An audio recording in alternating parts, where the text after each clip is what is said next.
हाय, मी वृषालीज beauty salon या YouTube चॅनलवर आपले सहर्ष स्वागत आहे। मैत्रिणींनो, आज मी तुम्हाला एक वयस्कर आमच्या ज्या नानी आहेत त्यांचा जुडा हेअरस्टाईल मी केलेली आहे, तर त्याबद्दलचा संपूर्ण व्हिडिओ मी तुम्हाला शेअर केला आहे, तर तुम्ही तो पूर्ण पहा। तर सुरुवातीला मी मिडल पार्टिशन करून घेतले आणि मागील जे केस आहेत त्यांची पोनी बांधून घेतली।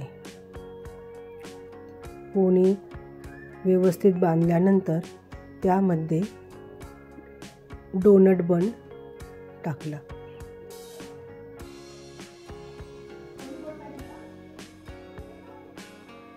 डोनट बन जो आहे तो यू पिनच्या साहाय्याने व्यवस्थित पॅक करून घेतला।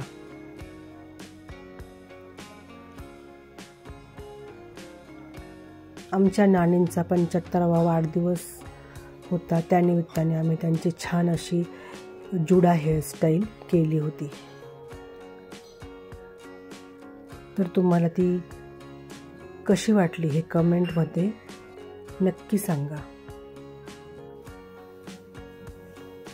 डोनट बन यू पिनने पॅक करून घेतल्यानंतर त्यांचे फ्रंट व्हेरिएशन करून घेतले।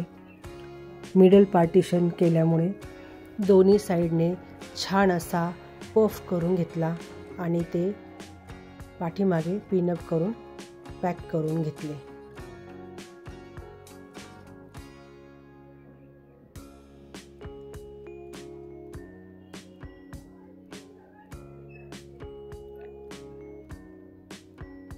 नानींचे केस थोडेसे विरळ असल्यामुळे आम्हाला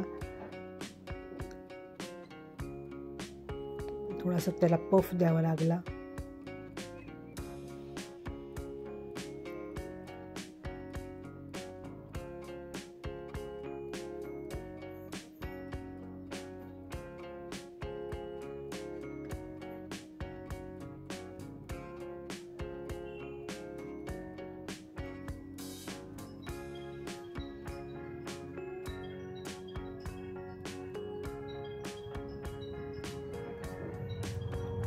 आता हेअर स्प्रे करून घेतला आणि जे काही बेबी हेअर्स बाहेर आलेले होते ते व्यवस्थित कंगव्याने सेट करून घेतले।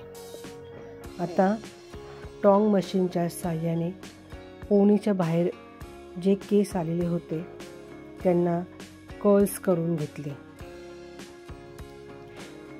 याचा एक फायदा असा होतो, केस जरी पातळ असले तरी सुद्धा आपल्याला जुडा छान भरीव आणि भरगच्च करता येतो। त्यामुळे आपल्या हेअरस्टाईल एकदम अशी छान भरीव दिसते। तर संपूर्ण पोनीत जेवढे केस होते त्यांचे टॉंग मशीनच्या साहाय्याने कर्ल्स करून घेतले।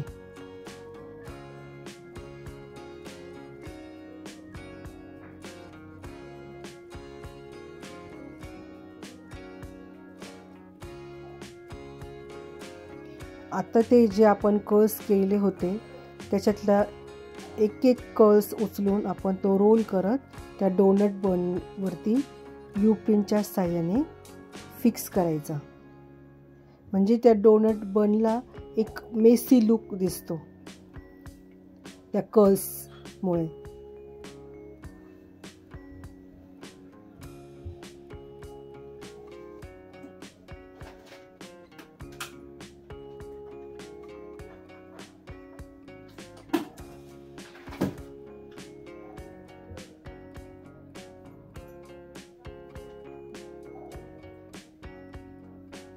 अशा प्रकारे संपूर्ण डोनट हा कर्ल्सने कव्हर करून घेतला।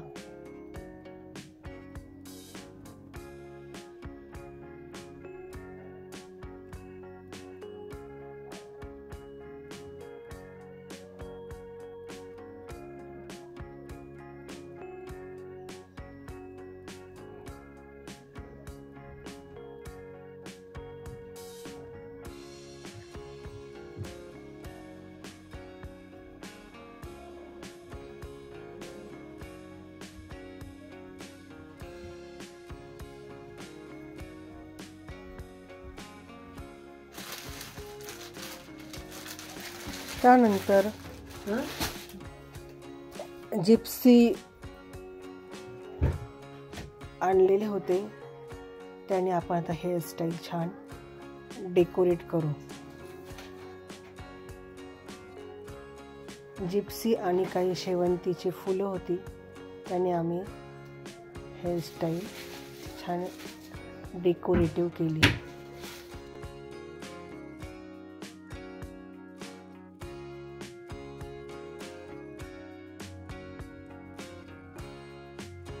तर कशी वाटली तुम्हाला ही जुडा हेअरस्टाईल? आवडली का? आवडली असल्यास लाईक, शेअर आणि सबस्क्राईब करायला विसरू नका. थँक्यू.